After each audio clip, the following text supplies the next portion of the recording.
Donc ceci est une tyrolienne électrique pour les réalisateurs et les créateurs de contenu. Elle est conçue pour transformer votre smartphone en votre propre équipe de tournage, vous permettant de réaliser des mouvements de caméra fluides dignes d'un film hollywoodien. Dans cette vidéo, je vais tester cet appareil.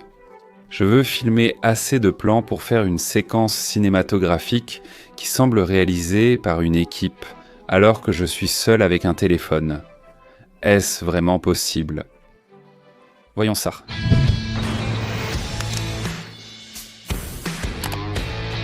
Salut à tous, c'est Steve de Learn Online Video. Et aujourd'hui, je suis dans cet endroit incroyable, ici dans le sud-ouest de l'Angleterre, où je veux voir ce qu'il est possible de faire en tournant du b-roll en solo.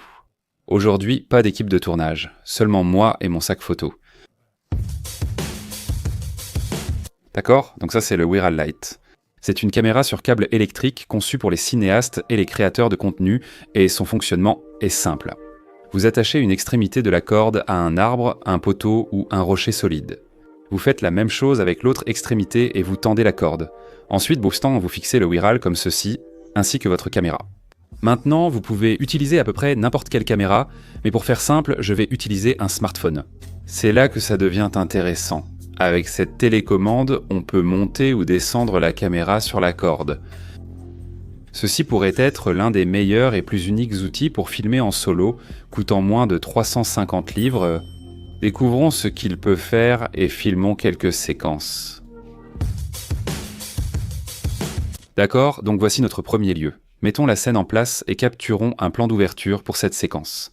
Je vais utiliser cet arbre tombé pour traverser, attacher une extrémité de la corde, une en haut et l'autre en bas, puis marcher sur ce chemin pendant que la caméra s'élève.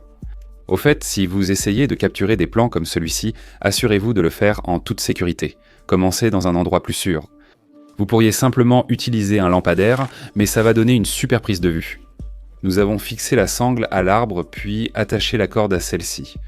Il suffit de lancer la corde là-bas pour la faire descendre facilement. D'accord, la corde étant en bas, je vais l'attacher à une racine d'arbre comme ceci. Vérifiez qu'elle soit bien tendue et maintenant la corde monte vers l'arbre avec un angle d'environ 45 degrés. Je veux maintenant un plan large pour bien établir la scène. Je filme en 4K à 60 images par seconde pour cette prise, puis je me place et commence à marcher pendant que le Viral fonctionne. Il monte lentement le long de cette corde. Regardons ça.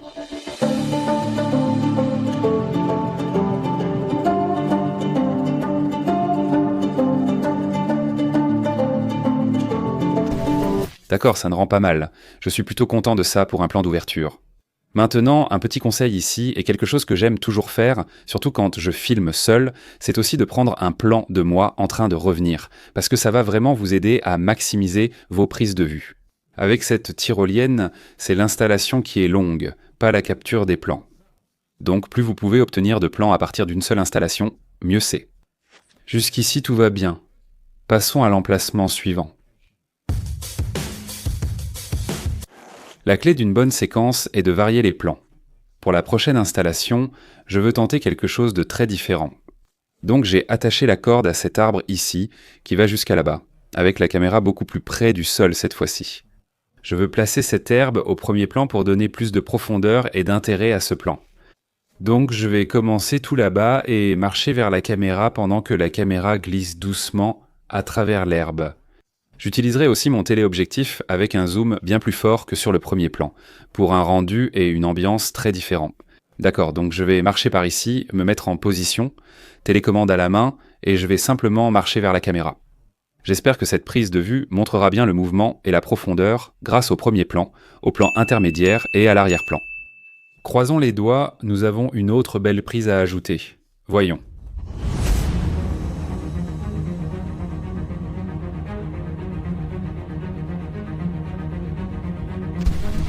D'accord, ça semble bien. Mais optimisons nos prises avec cette seule installation. Nous avons une prise dans ce sens. Maintenant, tournons la caméra et faisons face de l'autre côté. Commençons à réfléchir à la narration. Si je peux prendre une prise de moi en train de marcher vers ces bois comme ça, pour la scène suivante, on pourra capturer quelques plans dans les bois. On relie une scène à l'autre. Et pendant qu'on y est, faisons une prise en marchant vers la caméra. D'accord, utilisons la même ligne pour maximiser les prises. Il y en a une face à cette direction. On a une prise dans l'autre sens face à cette direction opposée. Prenons-en une dans ce sens-là. Un plan rapproché cette fois. Je marcherai vers la caméra pendant qu'elle me suit de ce côté, avec un plan rapproché sur mes jambes et pieds marchant dans l'herbe.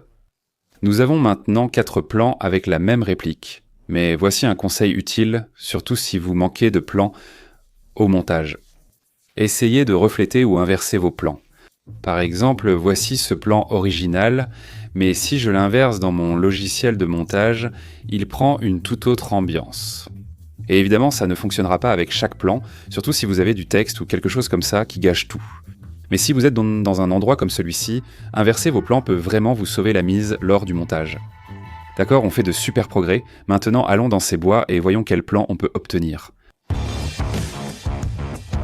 Je viens de réaliser que j'ai appelé cet endroit les bois. En fait, c'est une forêt. Regarde cet endroit, c'est magnifique, c'est le paradis de la tyrolienne.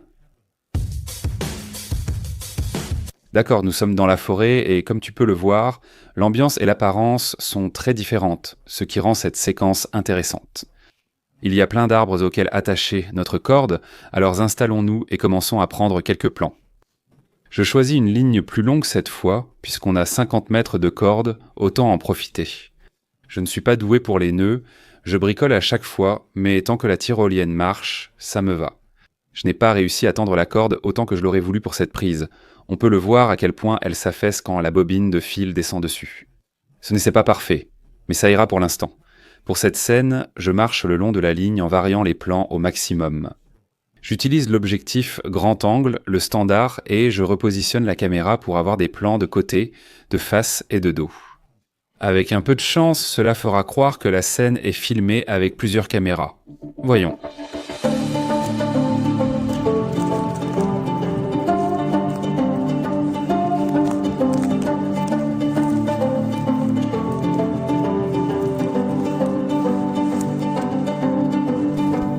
D'accord, jusqu'à présent, je suis vraiment satisfait du rendu de ces plans, mais je remarque qu'il est vraiment difficile de garder un horizon droit, surtout lorsque la caméra commence à s'élever légèrement.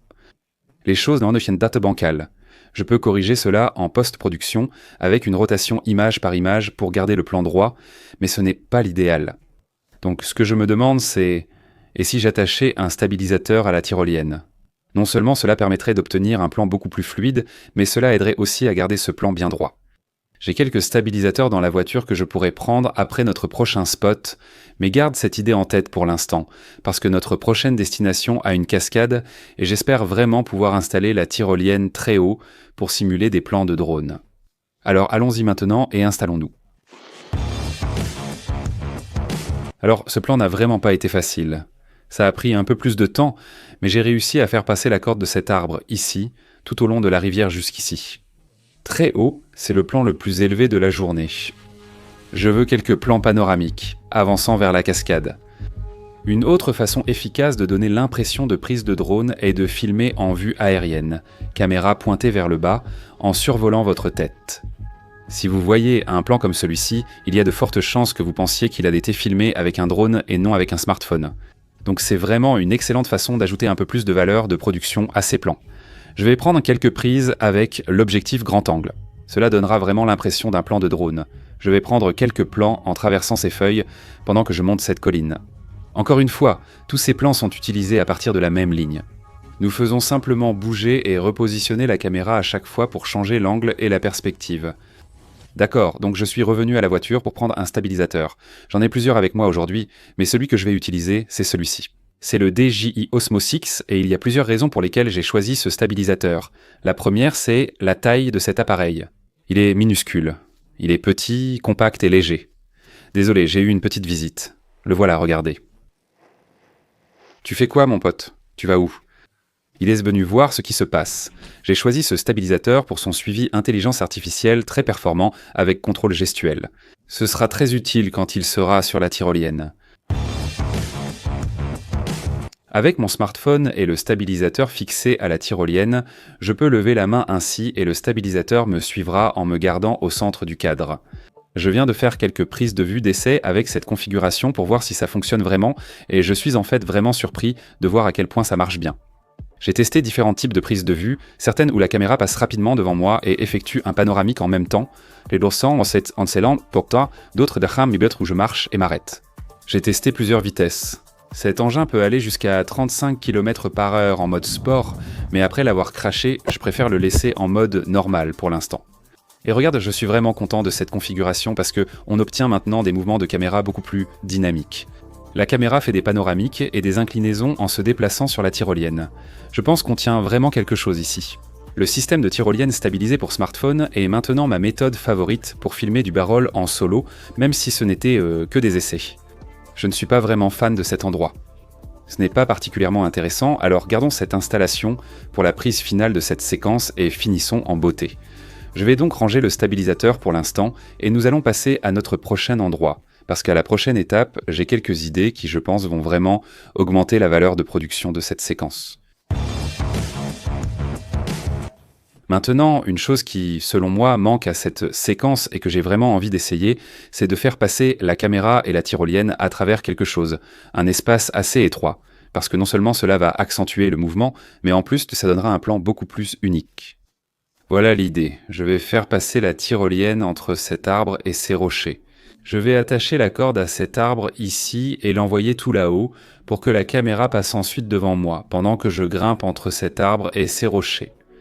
Pas besoin de stabilisateur pour ce plan, je vais simplement le laisser fixe, orienté vers l'avant, et maintenant on peut l'envoyer et jeter un coup d'œil.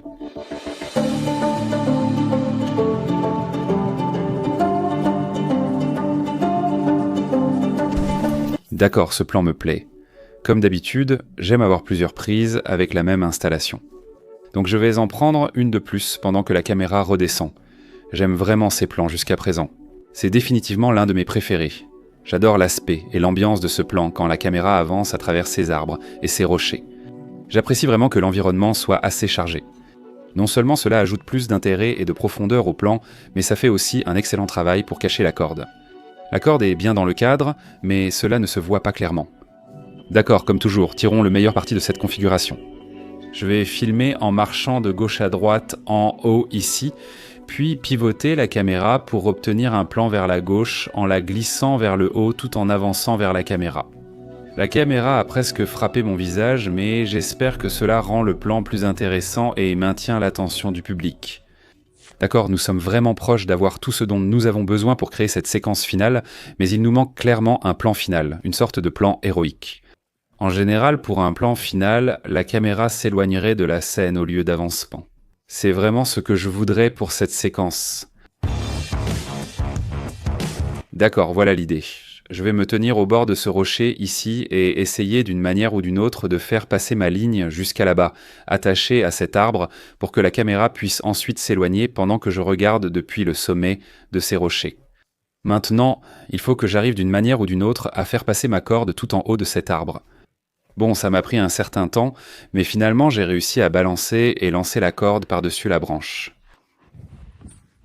Allez, je l'ai eu. Voilà, ça monte tout là-haut.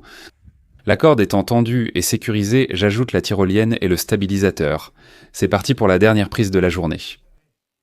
Faisons en sorte que ce soit une bonne prise. Je vais activer le suivi par intelligence artificielle, puis marcher jusqu'au bord de ces rochers pendant que la caméra s'éloigne, me suivant et me gardant au centre du cadre pour le plan final ultime de cette séquence. Regardons ça.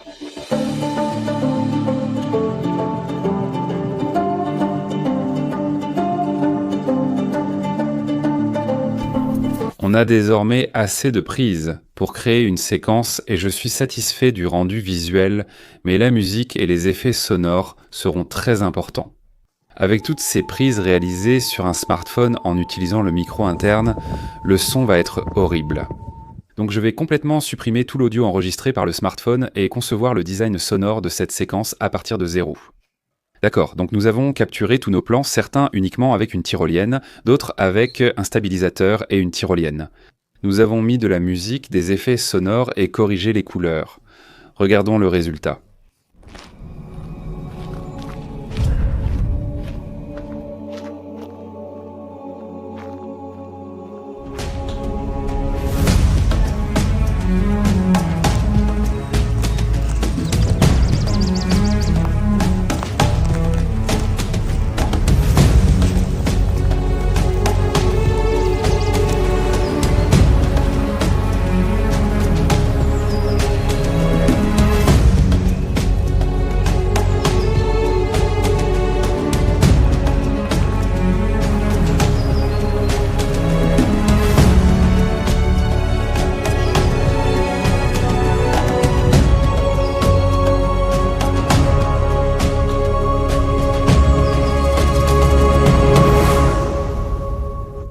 D'accord.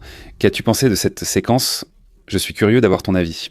Si tu n'avais pas vu tout ce qui se passe en coulisses, penses-tu que tu aurais simplement supposé que ça avait été tourné avec toute une équipe de production utilisant plusieurs caméras? Aurais-tu deviné que tout avait été filmé seul avec un smartphone? Dis-le-moi en commentaire. Pour ceux qui débutent encore dans la réalisation de films sur smartphone et veulent apprendre à filmer un B-roll cinématographique rapidement, j'ai un cours de 2 heures couvrant tout, idéal pour débutants. Je mettrai aussi le lien ci-dessous, mais c'est tout pour moi. Merci d'avoir regardé, je t'apprécie comme toujours, et on se retrouve dans la prochaine vidéo.